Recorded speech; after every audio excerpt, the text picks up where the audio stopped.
La maldición de 3 huacas, 100 chinos enterrados vivos.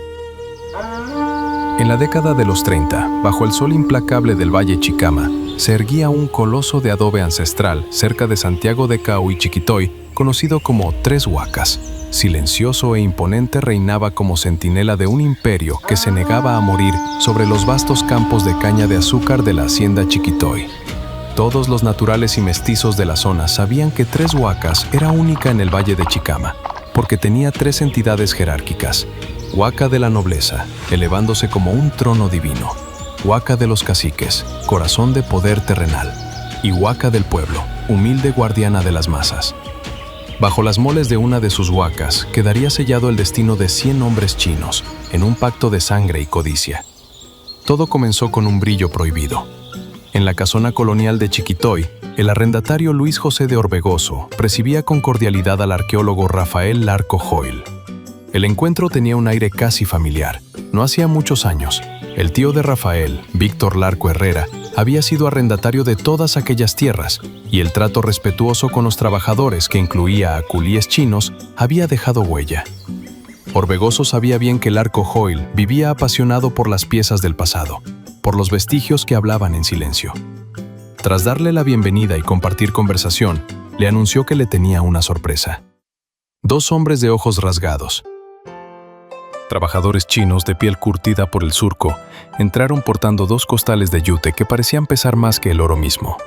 De su interior extrajeron primero cerámicas escultóricas y realistas de trazos finos y otras de escenas pictóricas que narraban escenas olvidadas. Luego, el aire se detuvo cuando el brillo prohibido del oro rompió la penumbra. Un pectoral mochica finamente repujado de oro destelló como el fuego de un sol antiguo. Era el regalo de gratitud de los culíes.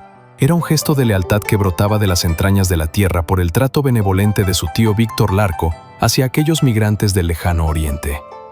Rafael Larco quedó maravillado al ver el pectoral mochica que capturaba la esencia de los dioses olvidados, con incrustaciones que evocaban serpientes entrelazadas y rostros feroces de señores del desierto.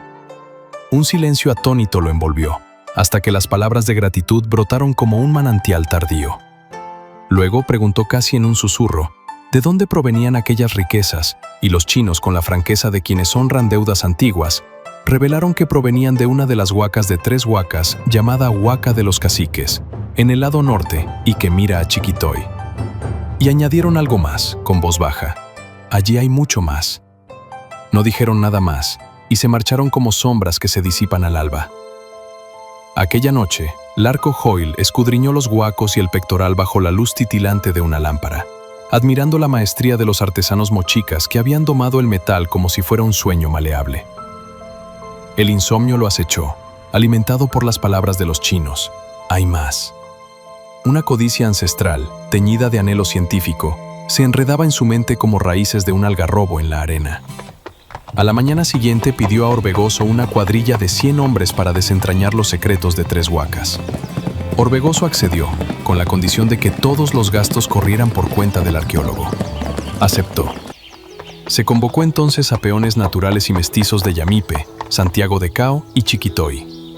Larco les explicó bajo el cielo vasto que se trataba de una misión arqueológica, que debían excavar profundamente en la huaca del cacique de 3 huacas durante 2 semanas con pago generoso.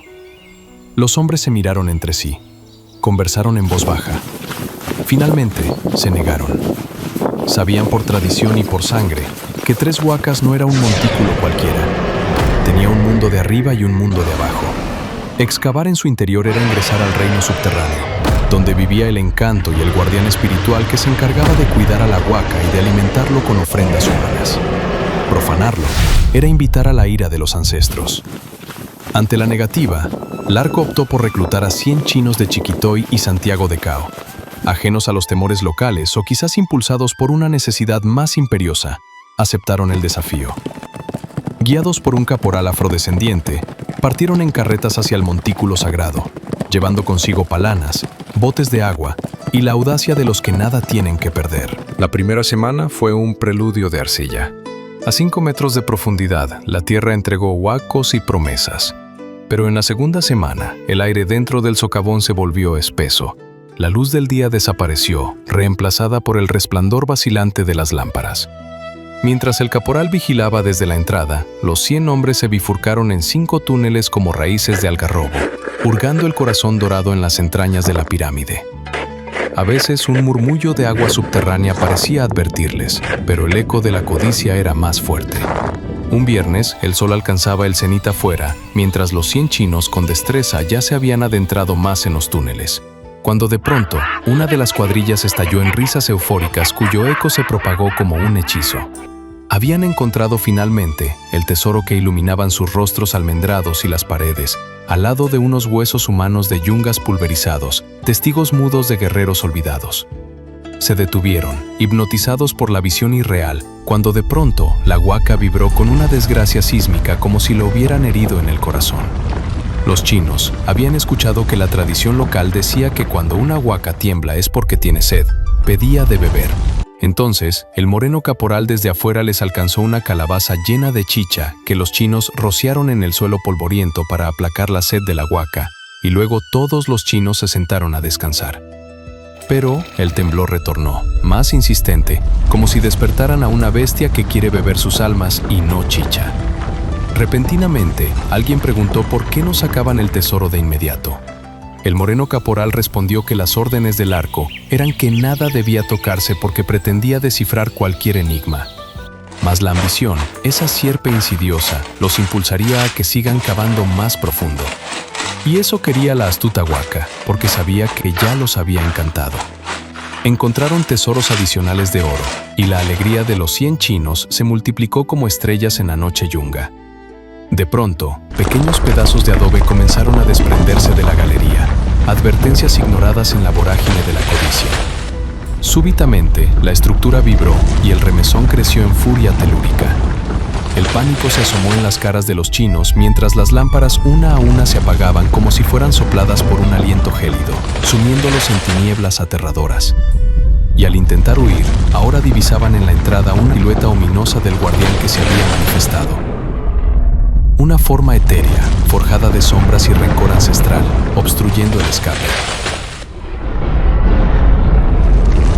Paralizados, sus cuerpos se convirtieron en estatuas de terror, mientras el ente, enfurecido, golpeaba las paredes con su porra mítica y pisoteaba el suelo con estruendo divino. Adobes colosales cayeron como juicios inexorables, aplastando cabezas y cuerpos en un caos de polvo y gritos ahogados. El interior de la huaca se colmó por completo, un sepulcro improvisado, mientras el temblor rugía como un terremoto vengador. Afuera, el caporal huyó, testigo mudo e impotente de la ira implacable del guardián.